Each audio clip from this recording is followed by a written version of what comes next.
ئەدەبی ژینگەیی ئەو ئەدەبەیە کە سەرچاوەی گرتووە لە پەروەردەکردنی مناڵ. ئەدەب بە هەموو ژانرەکانیەوە هەریەکان تایبەتمەندی خۆی هەیە بە گشتی، بەڵام بۆ مناڵان تایبەتمەندیەکانی جیاوازترە. کاری جوان وەکو گوڵ، بۆن خۆش وەکو گوڵ، سەرنج ڕاکێش وەکو گوڵ. ئامانجەکە ئەوەیە کە نرخاندن و تێگەیاندن و پێگەیاندنی مناڵە لە گرنگیدان بە ژینگە، ئەمە بۆ خۆی خاڵێکی زۆر گرنگە. کوردستان جێگای هەموو خەون و ئاواتێکە، نیشتیمانێکی جوانمانەیە، هیوادارم بتوانین بیپارێزن بە هەمویان.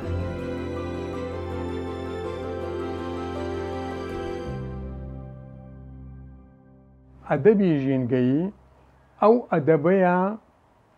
کە سەرچاوەی گرتووە لە پەروەردەکردنی مناڵ. ئەم پەروەردەکردنی مناڵە هەر لە بووکە بە بارانی و خەتخەتێن و هەڵمەخۆ و ماڵە باجێنە و ئەمانەوە دەست پێ ئەکات هەتاکو ئەگاتە پەلوپۆکانی کەی کە ئێمە ئێمڕۆ ئەمانەوێت هەر چۆنێک بێت ئەم ژینگەی پەروەردەیە وا لێ بکەین بیگێڕینەوە بۆ ئەو کەلتورە ڕەسەنەی کەوا ئێمە پێناسەمانە بۆ نەتەوەکانی کە هەر منەتەوەیەک ئەگەر کەلتوری نەبێ، ژینگەی پەروەردەیی نەبێ، ژینگەی کەلتوری و فۆلکلۆری نەبێ، بەنەتەوە هەژمار ناکرێت، کەواتە ئەرکی سەرشانی ئێمەیە پارێزگاری لە یاریە کوردەوارەکان، پارێزگاری لە بەها کەلتوریەکان، پارێزگاری لە جلو بەرگە جوانەکانی ئێمە کە پێناسەمانە، چۆن ئێمە ئەم ژینگە پەروەردەیە بچەسبێنین لە ناو کۆمەڵگەی ئێمە کە ئێستا خەریکە فەرامۆش ئەکرێت، ئەنجا ئەتوانین بێمە بڕین ژینگەیەکی پەروەردەییمان هەیە شانازی پێواکەین. لە کۆچیرۆکی بەر ئاگردانەوە، لە یاریە کوردەوارەکانەوە، لە ئۆپەرێتەکانەوە، لە پێناسەی جەژنە کوردەوارەکانەوە، لە یاریە کوردەوارەکانەوە، لە شێعرەوە، لە چیرۆکەوە، لە هەموو ئەو بابەتانەی کە لە خزمەتی ژینگەی پەروەردەین، ئەمانە هەمووی پێناسەن بۆ هەر یەکێ لەمانە ئێمە ماوەیەکمان ئەوێ بکەوا پێناسی بکەین بۆ ئەوەی بینەر لێمان ڕازی بێ.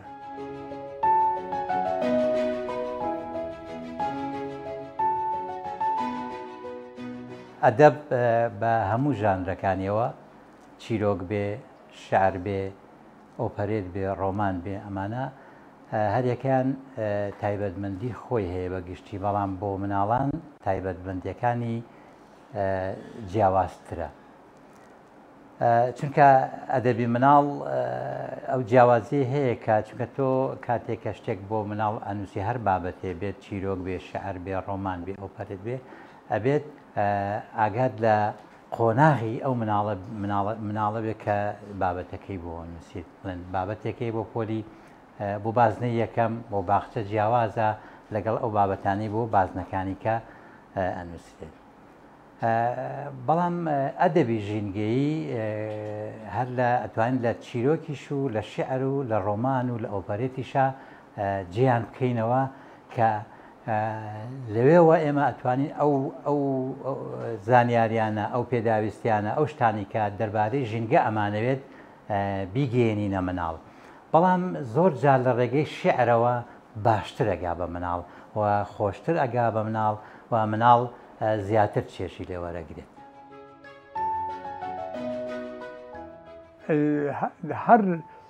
کوچە و کۆڵان و شار و دەیەک بگرێ، بەشی خۆی مامۆستا و کەسانی بە ئاگای دنیای زیندووکردنەوەی کەلتوری نەتەوەیی تیا بووە. بەڵام ئەوەی پەیوەندی بە منەوەیە لە پۆلی یەکە کە ئێمە مامۆستا عیناشەونممان هەبوو، ئەو یەکێک بوو لەو مامۆسا بە ئەمەکە بە تواناکانی دنیای پەروەردە و فێرکردن لەوەوە ئەم دەستی کرد بە ئێمەی پەروەردە کرد بەو پەروەردەی ئێمە ئێستا بتوانین بەرامبەر بە جەماوەرەکەمان قسە بکەین کەواتە کاردۆخی و شاهۆ گۆران زێوەر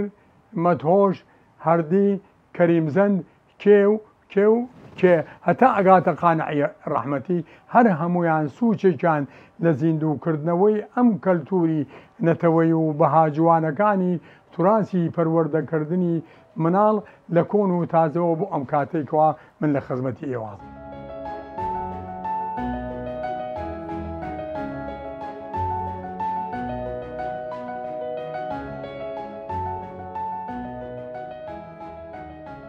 لە ڕاستیا من هەر لە مناڵیەوە توانە و بەهرەی هەستم کردووە کە توانە و بەهرەی نووسینمە هەر لە بناڕەتیەوە بەڵام وەکو نووسین زیاتر لە ناوەندیەوە دەستم کرد بە نووسین وەکو نووسین بە جۆرەکانیەوە بەڵام کاتێک بووم بە مامۆستا لە قوتابخانەیەکی بناڕەتی لە لادەیەکە بووم لەوێ سێرم کرد کاتێکە لەبەرەی خۆم حەز لە شێعرەکەم حەز لە چیرۆگەکەم کاتێکە هۆنراوە بۆ مناڵەکانە خوێنمەوە هەستەکەم باشتر گوێم لێگرن هەستەکەم خۆشیانەوەم هەستەکەم بابەتەکەم زووتر تێئەگەن لەوێ هاتم دەستم کرد بە هۆنراوە نووسین و دوای ئەوە چیرۆک نووسین بەڵام بۆ ژینگە کە کەی نووسیمە کاتێک هەستم کرد کە ئەوە بەناو گۆڤارە مناڵانەکانە و بەناو ئەو کتێبانی کە بۆ شێعر و چیرۆکن بۆ مناڵان نووسراون تەماشام کرد زۆر بە کەمی گرنگی بە ژینگە دراوە ئێتر ئەو یەکەم شعریشم کە نووسی بە ناوی پاک و خاوێنی ژینگە هەر لەگەڵ نووسینەکە یەکسەر هاوڕێی هونەرمەندم مامۆستا هەژار عوسمان یەکسەر ئاوازی بۆ دانا و دوای ماوەیەکی کەم بوو بە هۆنراوەیەک و یعنی بە مناڵانیش زۆر بە باشی پێشوازیان لێ کرد و بگرە تا ئێستش ئەو هۆنراوە هەر بەسەر زاری مناڵانەوەی و خۆشبەختانەش لە ماوەی لە پۆلی یەکەمی بنەڕەتیە دایان نابووم هۆنراوە بەڵام ئێستا لە پۆلی دووەمی بنەڕەتیە لە پرۆگرامی خوێندنە لە بەشی بەرگی دووهەمە ئەم هۆنراوەیە دانراوە پاک و خاوێنی ژینگە لای هەمومان گرنگە کارێکە پڕ پیرۆزی هێمایە بۆ دڵسۆزی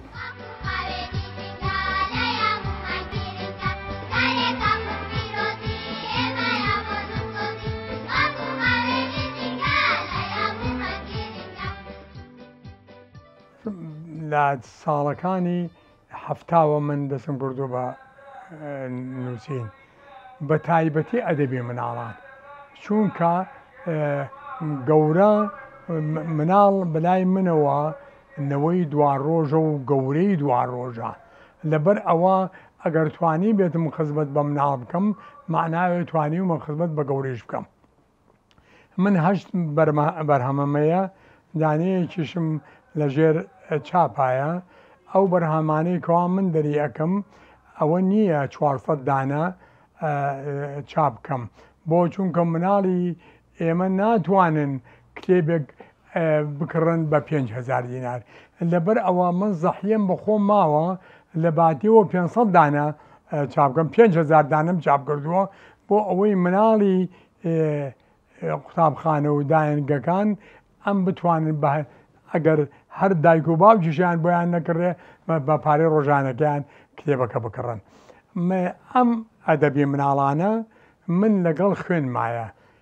بۆ چونکە باڵداری ڕەحمەتی مامۆسای من بووە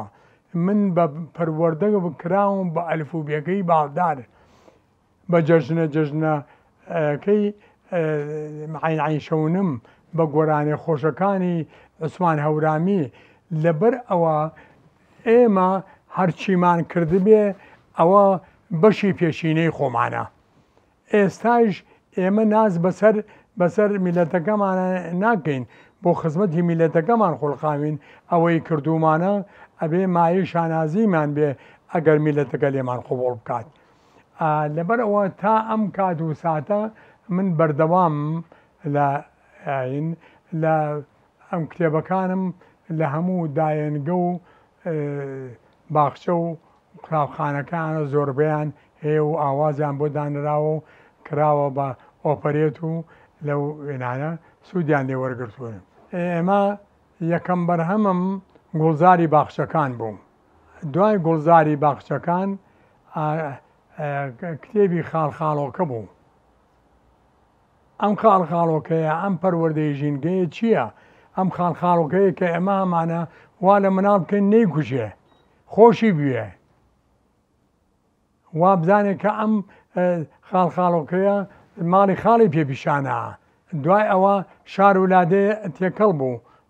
کۆلارەکەی باڵدار. ئەمانە کۆمەڵێ بەرهەمن لەوانەیە هەندێکیانم لەبیر چوو بێ تر مسێ نمونی خەروارێکە. گوڵ کە خۆشە ڕەنگ و بۆی ڕام دەکێشێ بۆ لای خۆی، بەڵام هەرچی دوو کەڵا لێی ڕادەکەم چەپەڵە، لە هەر کوێ گوڵێ بڕوێ ئاوی دەدەم دەست بەجێ، کە دڕکێکیش بەدیکەم ئەبێ لە بن دەریکەم. هاوڕێی پاک وەکو گوڵە جێی هەمیشەی ناو دڵە. بێگومان گوڵ ئەگەر لە واتاکانی بدوێین زۆر واتای هەیە کە ئەڵێن گوڵ بپارێزین هەموو شتە جوانەکان بپارێزین، ڕەوشتە جوانەکان بپارێزین. کە ئەڵێن هاوڕێتی گوڵ ئەەکەین واتە هاوڕێتی مناڵێک بکە، ئەو مناڵە کە خوڕەوشتی جوانی هەبێ. دەبێ ئێمە لە پێشە مناڵەکان وەکو چۆن گوڵ جوانە ئاوا فێری خوڕەوشتی جوانیان بکەین. و کە لە دێڕە شارەکە ئاڵێم لە هەرکوێ درکەکە بێ هەڵی ئەکێشم، ئەوە مانای ئەوەیە کە قەت خراپە مناڵ وا لێ نەکەین کاری خراپ بکات و کاری نالەبار بکات. هەمیشە ینی سەرسام بێ بۆەوە کە کاری جوان بکات، کاری جوان وەکو گوڵ، بۆن خۆش وەکو گوڵ، سەرنج ڕاکێش وەکو گوڵ.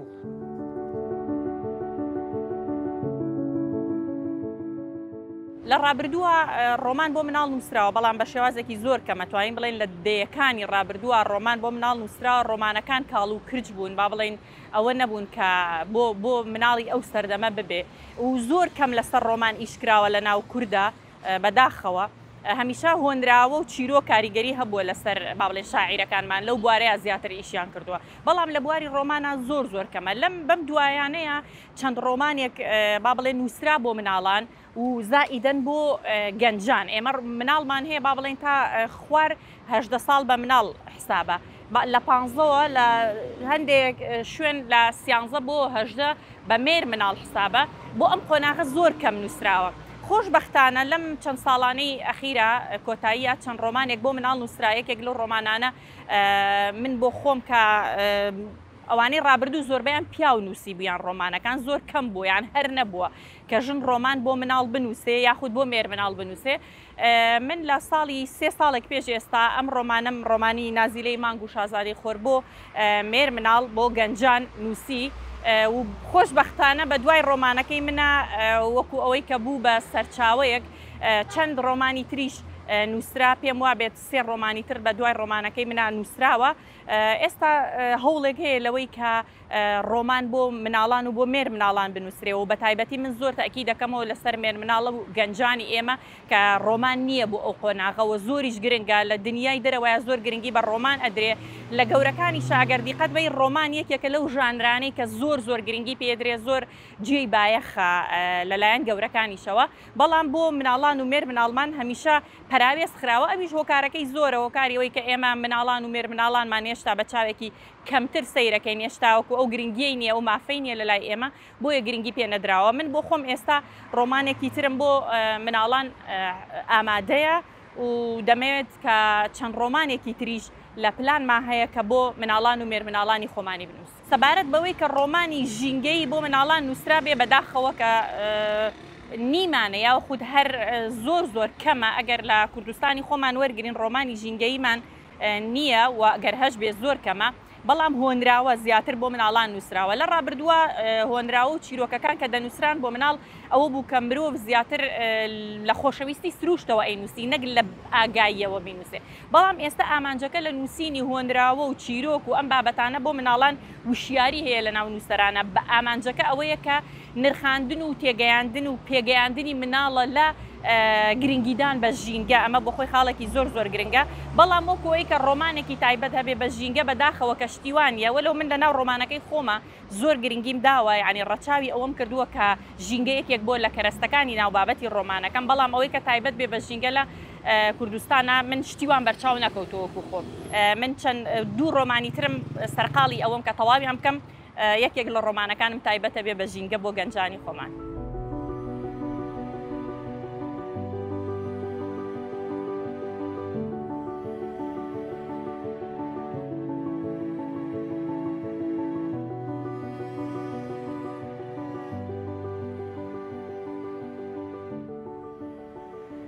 هەمیشە من لە نووسینەکان ماوەکو شعر ڕۆڵی ژینگە و چەمکی ژینگە و ژیانم نووسیوەتەوە بۆ ئەوەی کەوا کاریگەری هەبێ لەسەر تاک بە تاکی مناڵان و هەروەها گەورەکانیش نەکەر بۆ مناڵان بەڵام بەداخەوە هەستەکەم هەندێک کەس کە توانای ئەویان نییە وەکو ئەوەی کار بکەن لە ناو شیعرە یا لە ناو نووسینەکانیانە دەرحەق بە منداڵان کە ئاستی وشیاری منداڵان بەرزکەنەوە بۆ ئەوەی کەوا ژینگە بە دۆستێکی جوان و خۆشەویستی خۆیان بزانن ڕەنگە بڵێم لەسەر دارستان لەسەر ژیژک لەسەر سمۆرە لەسەر کانی لەسەر ڕووبار ئەمانە هەمووی بەشداریم تیا کردووە بە شێوەیەکی بەربڵاو و هیوادارم کار بکاتە سەر تاک بە تاکی منداڵانی کوردستان و هەروەها دایکان و باوکانیش بۆیان بخوێننەوە کە بەڕاستی کوردستان جێگای هەموو خەون و ئاواتێکە نیشتیمانێکی جوانمانەیە هیوادارم بتوانین بیپارێزن بە هەمویان ئەمەش یەکێک لە نمونەیە و شیعرانە کە بە ناونیشانی ژینگە نووسیومە ژینگە نیشتیمانەکەم جوانە پڕە لەکانی و ڕووبار وڵات سەر تاپا سەوزە لە دەشتەوە تا بنار بەهاران لە ژێر باران دڵخۆشم بە ڕەز و باخ تێر نابم لە دیمەنی دار و دەوەنی ناوشاخ ئێستا نەمام دەڕوێنم دەیکەم بە دیاری ژینگە تەماشاکە حەوشەکەم پر گوڵی ڕەنگا و ڕەنگە خۆزگە ئێوەش وەکو من ئەی هاوڕێیانی مناڵ گوڵ و نەبامتان دەڕوان وەرز بە وەرز و ساڵ بە ساڵ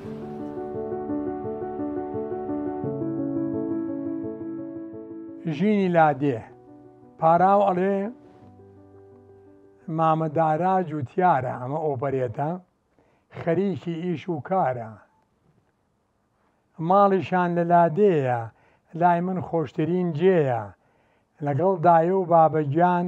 دەڕۆین بۆ گەشت و سەیران بۆ گوندێکی ئاوەدان پڕە لە باخ و بێستان لەگەڵ پرشنگی هەتاو بۆ مێرگ و سەرچاوی ئاو لەگەڵ باعەباعی مەڕ دنیای جوانی پڕ لە فەڕ بە دیداری مامەگیان شادبووینەوە هەموومان مامە ئەڵێ چی بەخێر بێن مناڵی شار ئازا و ژیرەک و وشیار دەمێکە چاوەڕوانن خۆم و ماڵ و خێزانم بفەرمن بۆ دیواخان ئەزانم ماندوی ڕێگان دایە ئەڵێ چی دەی وەرە داپیرە گیان نزیک بەرەوە لێمان تۆ فەرهەنگی مناڵی ئازیزی کوڕووکاڵی خۆشەویستی هەموانی شیرۆخوانی شەوانی داپیرە ئەڵە چی دوور و نزیکی ناوێ هەمووتانم خۆش ئەوێ کەرەی مانگا و ماستی مەڕ نانی تیری توێشەبەر تێر بخۆن تا دەتوانن بەڕێزترین میوانن بابەگیان ئەڵە چی مناڵینە ئەم باخە چەند جوان و بەدەماخە چڵێ ناشکێنینەوە بەرێک لێ ناکەینەوە لادێیی زۆر بەڕێزن میوان لایەن ئازیزن دایە ئەڵێ ڕاستە ئێمەی ژۆک شاری وەک بەهای کوردەواری خاوەنی هەست و سۆزین وەک خاوەن ماڵ دڵسۆزین چاکی ئێمە و خاوەن ماڵ پەروەردەیە بۆ مناڵ داپیرە ئەڵێ چی شار بە لادێوە جوانە پێکهاتەی نیشتیمانە ئەگەر لادێ نەمێنێ شاریش دۆشدا دەمێنێ لادەی جاران نەماوە کۆمەڵ سەر لێشێواوە دواکەوتنی کۆمەڵ بوو شار و لادێ تێکەڵ بوو بە کۆچی پێچەوانە کوردستان ئاوەدانە شار و لادێ تێکەڵ بوو دام و دەستگا گەندەڵ بوو ئەوەی دیانێوە تازێ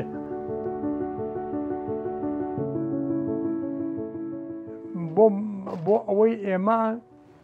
ئەو جلانەی کە ئێساجێ خەڵ لە بەریەکەم ئەو کەلتورەی کە ئێمە فراوشم مۆشمان کردووە بزانە لە شیعری ئێمە وەک شاعر چۆن لە ئۆپەرێتەکە ئێمە خزمەتی بەوە ئەکەین کە وازە جلی کوردی نێنن کچە کوردم نازدارم هەر لە دوورەوە دیارم جلەکانم زۆر جوانن لە بەرجی ئەرخەوانن سوخمەی بەرم خامەکە دەزماڵەکەم تەنیکە ئەمە جلی کچان جلی کوڕانمان هەیە بزانین چی ئەمان چ بەهایەجانەیە بەم ناسن کوڕە کوردم ئازا و وریا و نەبەردم پاڵەوانی تنگانم ڕۆڵەی ئەم کوردستانم سەیری ئەم بەرگە جوانە جێی شانازی کوردانە پەستەکی جوان و پشتوێن شاڵی دەڤەری بتوێن کۆتی باریکی دەگمەن پیشەی خۆماڵی ڕەسەن ئەم جلانە هەر یەکسەر ئێستا مناڵەکە ئەڵێ حەزم لەو جلەیە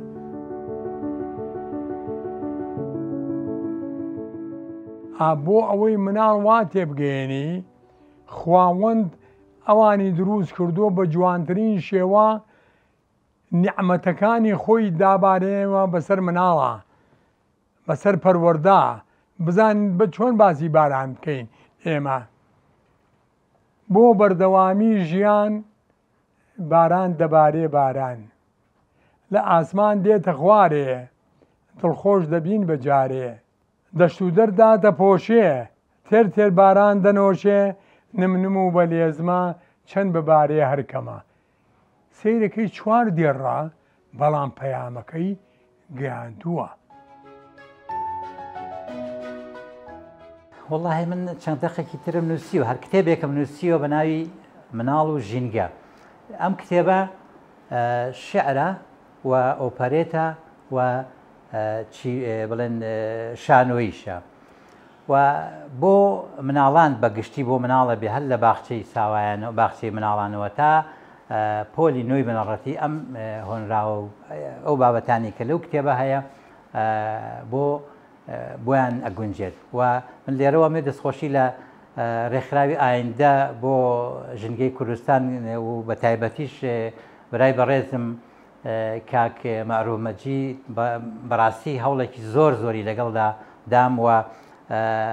من نێشمە ناسی بەڵام ئەم بینی کەسێکی چالاکە لە میدیاکانە لە ڕێی ئینتەرنێتەوە پەیوەندیم پێوە کرد و ئەم بابەتانم بۆ نرد کە تەماشای کرد دوای ماوەی وەڵامیامەوە وتی وەڵامە شتێکی زۆر باشە و بوو بە کتێبێک کە تا ئێستا سێ جار چوار جار چاپ کراوە لە زۆر بەنی لە هەر بە وەکو دابەشکردن بە باخچێ مناڵانی حکومی و ناحکومی لە سلێمانیش و لە هەولێریش و بگرە گەیشت و شەتە دهۆک بەڵام تایبەتمەندیە کە لەم کتێبە هەیە ئەوەیە کە چیرۆکێک و ئۆپەرێتێکی تایە کە داوام لە هاوڕێی نووسەرم مامۆستا محەممەد ساڵە پێندرۆیی کرد لە هەولێر کە بە هەردوو سۆرانی و بادینی ژەنووسێ بۆی کردم بە بادینی من ئەو کاتەکە ئەو کتێبەم نووسی هەستم کرد کە ئەم کتێبە هەر لە سنووری سلێمانیان نابێت سنوور ئەبڕێ ڕوا بۆ هەولێر و بۆ دهۆ گوتم بە ئەوەشی تیابێ بە خۆشحاڵی و پێشبینیەکەم بە تەواوی دەرچوو و یەکێک لەو هۆنراوانی کە کراوە بۆ گۆرانی ژینگە دۆستیە کە هونەرمەند عەزیز حەمەکەریم کرێتووە مناڵانی باخچەی مناڵانی میوەژ و تویانە ژینگە دۆستین ئێمەی بچووک ژینگەی خۆمان زۆر خۆش دەوێ چالاکی باش ئەنجام دەدەین تا ژینگەمان جوان دەرکەوێ ژینگە دۆستی پیشەمانە چونکە لامان زۆر گرنگە هەوڵی خۆمان دەخەینە کار بۆ پارێزگاری لە ژینگە گوڵ دەڕوێنین داد دەڕوێنین تا سەوزایی زیاتر دیار بێ ژینگەی خۆشی کوردستانمان هەر ڕازاوە و پرشنگدار بێ ئەم کتێبە کۆمەڵێک هۆنراوەی تایە کە بە ئاسانی ئاوازشیان بۆ دانرێ و ینی زۆر بە وردی باسی ژینگەم کردووە ئێستامە ژینگەکەم یا ژینگەم خۆش دەوێ ئارۆ هێندەی ژمارەی ساڵەکانی تەمەنی نەمامی لە باخچەی شار ڕواند و پێدەکەنی وتی بۆ ژینگەی باشتر هەوڵی هەمووانی دەوێ هەر کەس نەمان بڕوێنێ دیارە ژینگەی خۆش دەوێ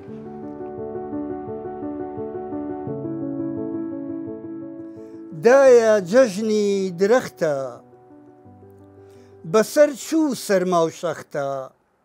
با چەند نەمامێک بێنین لە حەوشەدا بیچێنین نەمامی هەنار و توو عەرعەر و قۆخ و سەرو من بەیانیان گشت دەمێ تێر تێر ئاویان دەدەمێ کە پەلوپۆ دەردەکەن مەلانەی لەسەر دەکەن ئاسۆی بەرەبەیانی پڕ دەکەن لە گۆرانی دایە جەژنی درەختە بەسەر چوو سەرما و شەختە ئەمە باسی ڕۆژی جەژنی درەختە بێگومانم شعرم بۆیە نووسیوە مناڵان فێری ئەوە بن ئەگەر بۆیان بلوێ لە حەوشەکەی خۆیانە لە بەر دەرگاکەیانە لە گۆڕەپانی قوتابخانەکەیانە لە باخچەی قوتابخانەکەیانە بە یارمەتی مامۆستاکانیان نەمامێک بچێنن ئەو نەمامەکە سەوزە بێ ئەوە تا مناڵەکە لە شعرەیاڵێ دایە من نەمامەکە ئاوەیەم بێگومان ئەگەر لە قوتابخانەیەکە چوار قوتابی لەگەڵ بە یارمەتی و بە مۆڵەتی مامۆستاکەیان چوار نەمام بنێژن خۆیان ئاوێن و پێگا کە پێگا درەخت تێکی بەرزی لێ دەرەچێ و باڵندە و یعنی باڵندە و پەپولە و یعنی ئەمانە دێن لەسەری هێلاناکەن و بەیانیان بەدەنی خۆش ئەخوێن و سروشتێکی جوان دروستەکەن و مەبەستمان لەم شعرە ئەوەیە کە مناڵ بایەخ بە ڕواندنی نەمام و گوڵ و درەخت بدات.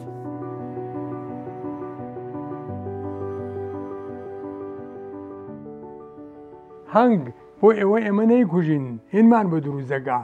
هەنگوینمان بە دروزەکە دەفرین بۆ ئاسمان بۆ باخ و ڕز و بێستان دەمژین شیرێنێتە ناخی گوڵ سەما دەکەین لەسەر چەڵ لە دامێنی ڕۆخی چەم هەڵاڵە دێنین دەمدەم کوورەی باش دەسازێنین چەلەنگیندا نامێنین بە ڕەنج و تێگۆشانە هەنگوین دەکەین بەشانە هەنگوینمان بۆ هەمووانە دەرمانی گشت دەردانە چاو لێیە ئەمە پەروەردەیەکە بۆ ئەو پردووە ئەسێرە ئەناسێ مانگ ئەناسێ سروش دەناسێ ڕۆژ ئەناسێ ئەمانە ئێمە دەستمان بۆ بردووە بۆ ئەوەی مامۆساکانمان وەک پێویست مناڵەکانیان بەم شعرانە گۆش بکەن ئەمە سەیری ئەسێرەکە چۆن پێناسەیەکەی بۆ مناڵ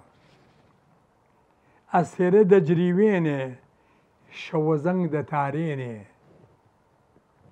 نەیەکێ نەدوو نەسیان ئاسمان دەکەن چراخان هەموو ڕیزیان بەستووە دەورەی مانگیان گرتووە دەجریوێنن تا بەیان لە ڕۆژدا ناگە دەگرن وچان جری و ئەسێرە هەمیشە تۆم لە بیرە کەواتە ئەم مانە هەم کورتن هەم بۆ ئەوەن کە مناڵ بتوانێ فێری ببێ